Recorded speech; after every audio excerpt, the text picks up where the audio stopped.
So this is a 1975 Woodsman 4x4 RV.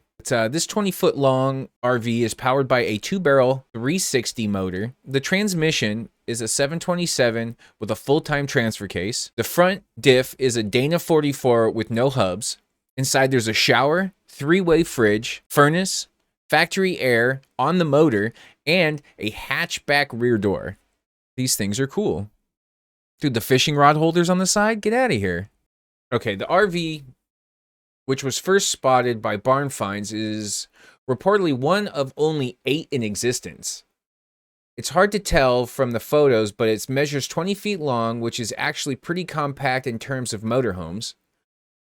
That allows it to ride on a 3/4-ton Dodge truck chassis, so it's a Dodge Ram or something. That's cool. And it's also powered by a 318 cubic inch V8, like you'd find in so many Mopar workhorses back in the day.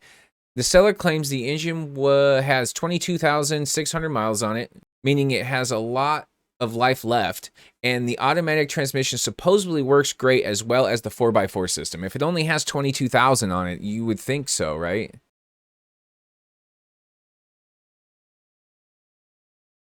So this Otto Colt Thompson house car, 1934. The information about the watchmaker in some literal sources listed as Walter J. Thompson is almost non-existent, and it seems to be that nothing has survived up to the present. That's rough. In the 1930s, he set a camper van on its wheels that captivated, especially due to its mechanics. In his Californian domicile, Ontario, he sketched and tinkered over 7 years before he finally realized his idea. For this motorhome, he went for a Studebaker chassis with a 6-cylinder engine. Onto the bare frame, he formed a car body, passenger and camper compartment out of aluminum sheet.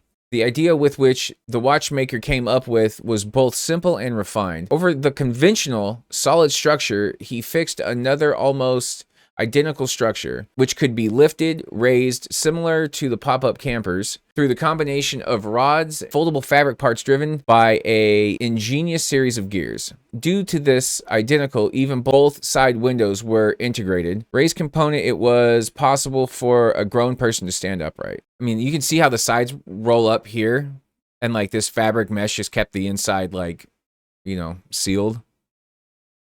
Dude, the thing looks like it's heavy. See, that's not so bad with the top down. I mean, it's still like camper-esque. I mean, realistically, it looks like a Suburban. You know what I mean? Like a utility van is what they call them. Thompson of Ontario, California, created his house car over 7 years in the 1930s.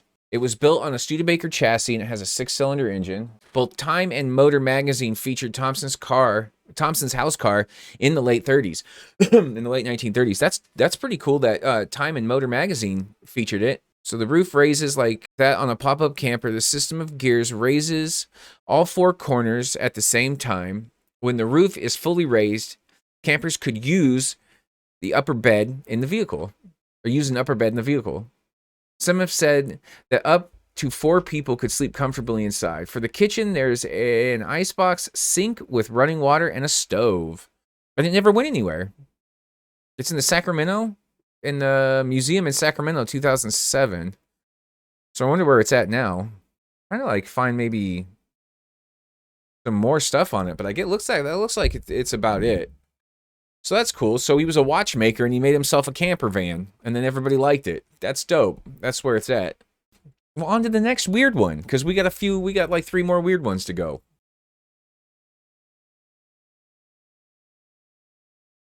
So this is a 1981 Mazda MX-81 Aria. Made by Baritone, whoever Baritone is, okay?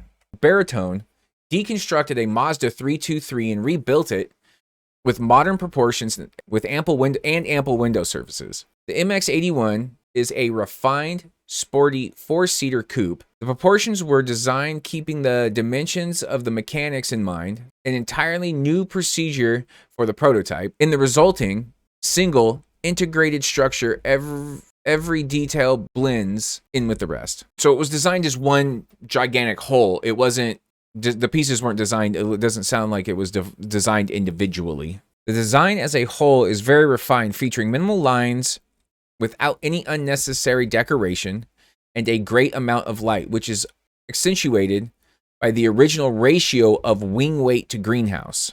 I have no fucking clue what that means.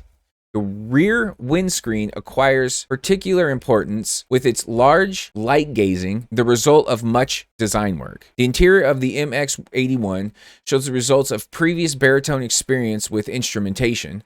In order to create more space, the steering wheel has been eliminated. Yikes. And in its place, the system with a circular belt. That's odd. Which gives the obvious advantage of occupying less space and therefore increasing driving comfortability. In the following years, testifying to the successful partnership with Baritone, Mazda took much inspiration from the NX-180 prototype for its mass production models. Yeah, look at this. How do you steer? Oh, that was the steering wheel. So the belt, so they were talking about the belt, right? So this must have been that belt for steering. That's fun. I wish I could see how that actually worked. You know what I mean? Really cool though. All the lights and turn signals and everything. 2-deck, stereo system, tape player, of course. Oil change, all your lights you could ever want and need on here. Like, I wonder what all that means. AC's digital, these are digital. The temperature, can't even see what that says. That's neat, man. You know what's even funnier is the fact that it looks like they're playing Frogger. Okay, on the dashboard TV. Oh, here's a bunch of different pictures of it. Okay.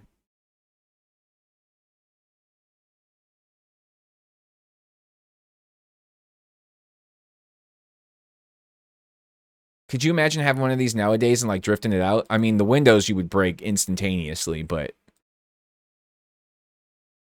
yeah, the seat like pivots, that's nuts. And like, what are you playing? What are you playing? That's a video game. It's got to be. Or it's got to be like, you know, the readout of whatever your car's doing. That's nuts. There's not a better view of it anywhere? That's crazy. Dude, okay, so here's a good comparison of how big that center console is to somebody's head. Compared to his head, that's a big steering wheel. And I bet you those things pinch when you steer it too. That's rough. That's neat.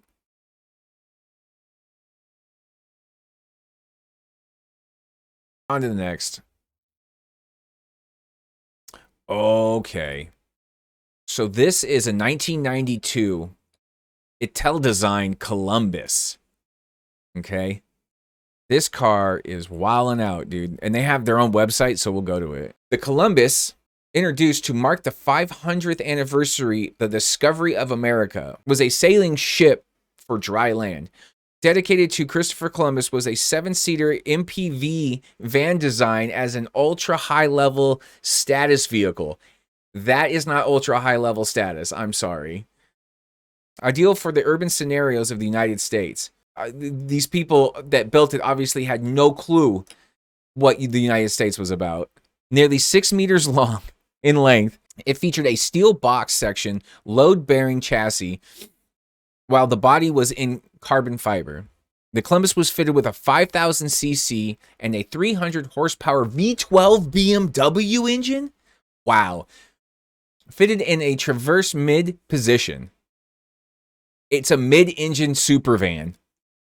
Traction is permanent, 4-wheel drive, and the rear wheels may achieve an angle of 15 degrees at low speed. 15 degrees of what? Camber? The 7 seats may easily be increased to 9 due to the ease with which the interior outfit can be modified.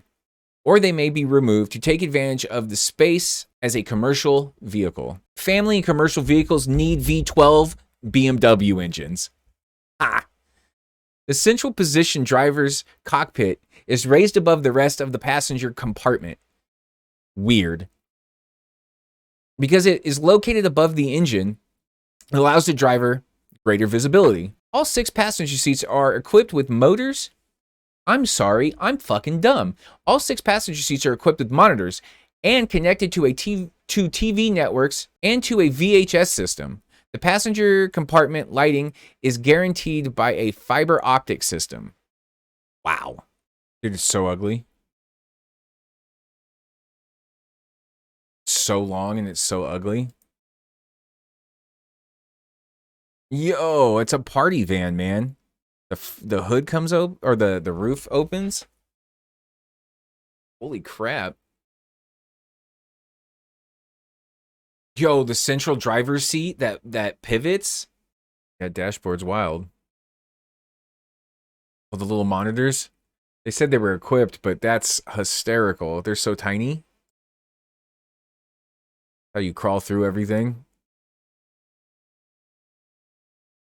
I mean, other than the name, the thing's genius.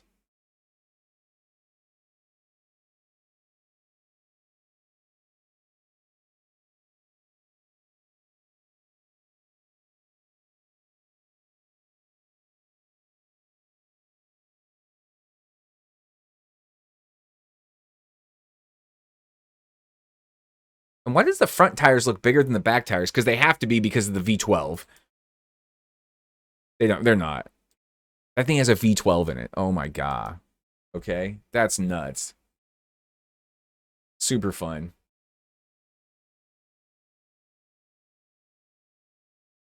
All right, last and not least, but the same designer, Ital Design, is the Orbit.